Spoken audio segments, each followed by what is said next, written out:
बेटा मनीष, ऐसा नहीं है कि लड़की की उम्र हो जाती है और लड़कों की उम्र नहीं होती। लड़कों की भी शादी एक उम्र पर हो जाए तो ही अच्छा लगता है। तुम इस बात को क्यों नहीं समझते हो? जब रचना की शादी होनी होगी, हो जाएगी। वो तुमसे 3 साल छोटी है। उसकी शादी अगर बाद में भी होगी तो कोई दिक्कत नहीं है। आखिर तुम शादी क्यों नहीं करना चाहते, इसकी वजह तो बताओ। नीलिमा जी अपने बेटे मनीष से कहती हैं, माँ, आप नहीं समझती हैं। मैं नहीं चाहता कि दूसरों के घरों में जो घटनाएं होती हैं कि बहू के आने के बाद माँ और बहन को तकलीफ होती है, वही तकलीफ मेरे घर में हो। आप रचना का स्वभाव जानती हैं। उसे हर चीज अलग से और अपनी चाहिए। ऐसा ना हो कि मेरी शादी होने के बाद उसे ये लगे कि उसे इस घर में उतना महत्व नहीं दिया जा रहा है। तो मैं चाहता हूँ पहले उसकी शादी हो जाए, फिर मैं शादी करूंगा, मनीष ने कहा।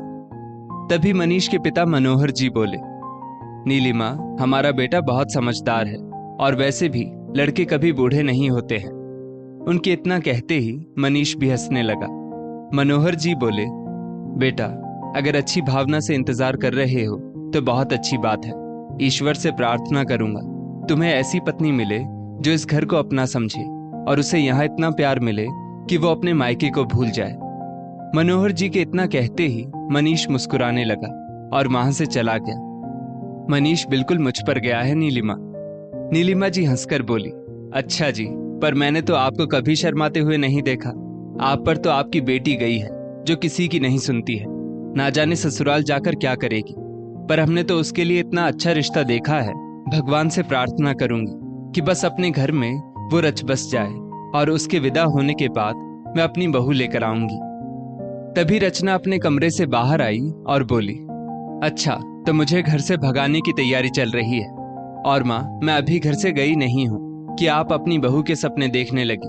सच कहते हैं लोग, बहू के आते ही माँ बदल जाती है, पर पापा, आप मत बदलना। मनोहर जी बोले, बेटा, तुम्हारा भाई इतना अच्छा है कि आने वाली भाभी भी तुम्हारी बहुत अच्छी होगी। हमारे जाने के बाद वो तुम्हें माँ जैसा प्यार देगी, ये हमें भरोसा है।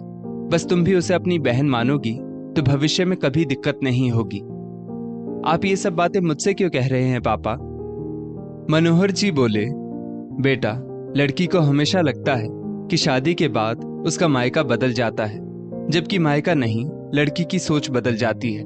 अगर वो ये माने कि ये मेरा वही मायका है और भाभी भी मेरी अपनी बहन है, तो देखना कुछ नहीं बदलता। वक्त बीता, रचना की शादी की तैयारी होने लगी। जब रचना की शादी की तैयारी चल रही थी तो मनीष हंसकर बोला, चलो अच्छा है, अब ये अपने घर जाएगी और मेरी चीजों पर अपना अधिकार नहीं जमाएगी। तुम जाते जाते भी इसे रुलाओगे मनीष। जब ये चली जाएगी तब देखना तुम्हें बहन की कितनी याद आएगी और हमारे जाने के बाद तुम्हारे लिए भी बस यही तो रह जाएगी। माँ, ये तो जा रही है, अब आप कहीं जाने की बात मत करो, वरना लड़कियों की तरह अब मैं रो पड़ूंगा। सोच लो, फिर आपको बहू नहीं मिलेगी। उसके इतना कहते ही सब आपस में गले लग गए। खरीदारी के समय भी रचना बच्चों की तरह जिद करती और मनचाही चीजों को ले लेती। नीलिमा जी बोली, इसकी सब ख्वाहिशों को हम पूरा करेंगे। वहां जाकर भी इसे किसी चीज की कमी ना हो, इस बात का हम जरूर ध्यान रखेंगे। मनीष बोला, माँ, ख्वाहिशों को पूरा करना अच्छी बात है और यहाँ तो आप इसकी हर जिद पूरी करती हैं, परंतु ससुराल में अगर इसकी कोई ख्वाहिश पूरी ना हुई तब क्या होगा? मुझे लगता है एक बार आपको इस बात के लिए भी रचना को समझाना चाहिए। आगे आपकी मर्जी। नीलिमा जी बोली, बेटा, कह तो तुम सही रहे हो, पर जिम्मेदारी इंसान को समझदार और धैर्यवान दोनों बना देती है। ये भी बन जाएगी। धूमधाम से बेटी को ख्वाहिशों की डोली में बैठाकर माता पिता ने विदा किया। कुछ महीने तो रचना का मन घूमने फिरने में लगा रहा। मायके की उसे याद भी नहीं आती थी और माता पिता भी इस बात से बहुत खुश थे। समय बीतता गया। शादी को 6 महीने कैसे गुजर गए पता भी नहीं चला। उसके बाद रचना अपनी छोटी छोटी शिकायतों को लेकर मायके आने लगी। नीलिमा जी उसे समझाती भी कि बेटा, वो तुम्हारा ससुराल है, मायका नहीं, तो अब अपनी जरूरतों और ख्वाहिशों के साथ उनकी ख्वाहिशों पर भी ध्यान दो। देखना सब ठीक हो जाएगा और ससुराल वाले भी तुम्हें अपने लगने लगेंगे। माता पिता के समझाने के बाद भी जब रचना अपनी मनमानी करती तो मनीष उसे समझाता। रचना को ये बात बहुत बुरी लगती थी। करीब 1 साल बाद मनीष की भी शादी हुई। उसकी पत्नी नेहा एक कामकाजी महिला होने के साथ बहुत ही समझदार भी थी। उसने आते ही पूरा घर और सास ससुर की जिम्मेदारी सब संभाल लिया था। नीलिमा और मनोहर जी दोनों नेहा से बहुत खुश रहते थे और उस पर अपना प्यार लुटाते थे। नेहा के आने से अब घर में रचना की कमी नहीं खलती थी। ये सब देखकर कहीं ना कहीं रचना क्रोधित हो जाती थी और ना चाहते हुए भी कुछ ना कुछ बोल देती थी। मनीष तो उसकी भावनाओं को समझ जाता था और वो नेहा को भी समझा लेता था। समय बीतता गया। करीब 1 साल बाद अचानक से मनीष के पिता की तबीयत बिगड़ी और 2 दिन बाद उनका देहांत हो गया। मनीष नेहा से बोला, नेहा, माँ को घर में अकेले छोड़कर काम करने का मन नहीं करता। पहले पापा थे तो बात अलग थी, पर अब इस उम्र में माँ को घर में अकेला कैसे छोड़े। नेहा ने मनीष की भावनाओं को समझा और उसने अपनी नौकरी छोड़कर घर और सास को संभालना ज्यादा जरूरी समझा। इसी सब में वो रम गई। घर की जिम्मेदारियों को संभालते हुए नेहा का अपने मायके कम ही आना जाना हो पाता था। वहीं रचना मायके के चक्कर लगाती रहती थी। नेहा की शादी के 2 साल बाद उसने एक प्यारे से बच्चे को जन्म दिया तो उसकी सास का पूरा ध्यान पुरानी बातों से हटकर अपने पोते आयुष में लगा रहता और अपने दुखों को वो भूलती चली गई। एक दिन रचना जब मायके में थी तो अपनी माँ से कुछ बोल रही थी, परंतु नीलिमा जी आयुष के साथ खेलने में मगन थी। तो रचना बोली, माँ, भाभी के आने के बाद आपका मुझ पर ध्यान नहीं रहता था, इतना तो समझ में आता था, पर अब इसके आने के बाद तो आप जैसे मुझे भूल गई है। अब सच में लगने लगा है कि मेरा मायका बदल गया है। तभी नेहा वहां आई और आयुष को लेते हुए हंसकर बोली, ननद रानी, मायका नहीं बदलता, बल्कि हमारी सोच बदल जाती है। हम अपनी वही पुरानी जगह और वही वक्त अपने मायके में ढूंढते हैं, जबकि देखा जाए तो हम अपना वही पुराना समय और जिम्मेदारी मायके में ना देते हैं ना निभाते हैं। तो ये बात अपने मन से निकाल दीजिए कि मायका बदल गया है। जैसा आप छोड़कर गई थी, आज भी आपका मायका वैसा ही है। इतना कहकर नेहा आयुष को सुलाने चली गई। नीलिमा जी बोली, बेटा, अब तुम्हें नया घर मिला है तो ये तुम्हारे साथ उसका भी घर हो गया है। कल तक जिस घर में तुम सबसे छोटी थी, अब तुमसे भी कोई छोटा आ गया है। कल को जब मैं नहीं रहूंगी तो तुम्हारे भैया भाभी और भतीजे ही तुम्हारी आव भगत करेंगे, परंतु उसके लिए तुम्हें अपना व्यवहार भी वैसा ही रखना होगा।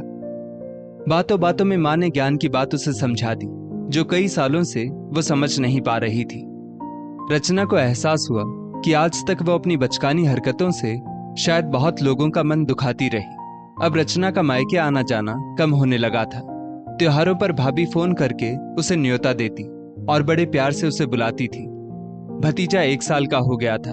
उसका जन्मोत्सव बड़ी धूमधाम से मनाया गया। जिस रंग के कपड़े भाभी और भतीजे ने पहने, उसी रंग में बुआ की भी साड़ी आई थी। ये सब देखकर रचना की माँ बहुत खुश थी कि बहू के आने के बाद भी बेटी के लिए मायके में कुछ नहीं बदला, बल्कि बेटी का सम्मान मायके में वैसा ही बना हुआ है। कुछ वक्त बाद रचना ने भी खुशखबरी दी तो भाभी ने बड़े ही प्यार से उसकी गोद भराई की रस्म और फिर डिलीवरी मायके में करवाई। छोटी सी रचना को गोद में लेकर उसकी माँ उसके बचपन को याद करती थी। पूरा परिवार एक साथ बहुत खुश था। अब रचना को ना तो मायके से ना अपने मायके वालों से कोई शिकायत थी कि कोई बदल गया है। करीब 3 महीने बाद रचना बेटी को लेकर अपने ससुराल चली गई। खुशियों का समय चल रहा था, परंतु खुशियां तो मौसम की तरह होती हैं, जो अपना रंग बदलती रहती हैं। करीब 2 महीने बाद नीलिमा जी, जो एक बड़ी बीमारी से ग्रसित थी, जिसका सबको बहुत लेट से पता चला, बहुत इलाज करवाने के बाद भी वो 6 महीने बाद इस दुनिया से चली गई। ये खबर सुनते ही रचना के ऊपर दुखों का पहाड़ टूट पड़ा। वो भागी भागी फिर मायके आई। माँ के आखिरी दर्शन के बाद वो बिलख बिलख कर रो रही थी और बोल रही थी, माँ, पहले पापा, फिर आप मुझे छोड़कर चली गई। अब तो सच में मेरा मायका नहीं रहा। अब मैं अपनी परेशानियां किसके पास लेकर आऊंगी और किससे शिकायतें करूंगी। नेहा ने आगे बढ़कर उसे गले लगाया और मायके के होने का एहसास दिलाया। बड़े प्यार से वो बोली, माँ नहीं तो क्या हुआ, भाभी तो है, भाई भतीजे आपके ही हैं। ये सदा आपका मायका ही रहेगा और आप यहाँ की लाडली बेटी रहेंगी। पापा जी के जाने के बाद जैसे कुछ नहीं बदला, वैसे ही मम्मी जी के जाने के बाद भी कुछ नहीं बदलेगा। ये सुनकर रचना को नेहा में उसकी माँ की छवि दिखने लगी। अब जब कभी रचना अपने मायके आती और वहां की शिकायतें करती तो नेहा नीलिमा जी की तरह उसे समझाती कि कुछ भी नहीं बदला है, ससुराल भी हमारा अपना ही होता है, बस हमें अपने मन से उसे अपनाना पड़ता है। जिस दिन हम मायके का मुंह थोड़ा कम कर देते हैं, ससुराल हमें अपना लगने लगता है। ये सब कहकर मैं आपको यहाँ से दूर नहीं बल्कि आपके घर से आपको करीब कर रही हूँ। जिसे सुनकर रचना बहुत खुश होती थी कि अब माँ के बाद भी उसे कोई समझाने वाला है। आगे चलकर रचना ने बहन, ननद और बुआ का फर्ज निभाया और रिश्तों को प्यार की डोर में बांधे रखा। वहीं नेहा ने भी किसी बात की कमी नहीं रखी। माता पिता जो करते थे उससे बढ़कर रचना को प्यार और सम्मान दिया और ये साबित किया कि मायका नहीं बदलता बल्कि लड़की की सोच बदल जाती है। दोस्तों, देखा जाए तो जब एक लड़की मायके से ससुराल जाती है, कुछ लोग नए मिलते हैं। मन से अगर हम माने तो मायका कभी नहीं बदलता, हमारी सोच बदल जाती है। वहीं ससुराल में बस लोग बदलते हैं, रिश्ते तो वही होते हैं, बस हमें आगे बढ़कर उन्हें अपना बनाना होता है। इस स्टोरी को लेकर आपकी क्या राय है, नीचे कमेंट करके जरूर बताइएगा और ऐसी ही और भी बेहतरीन वीडियोस के लिए हमारा पेज जरूर फॉलो करें। धन्यवाद।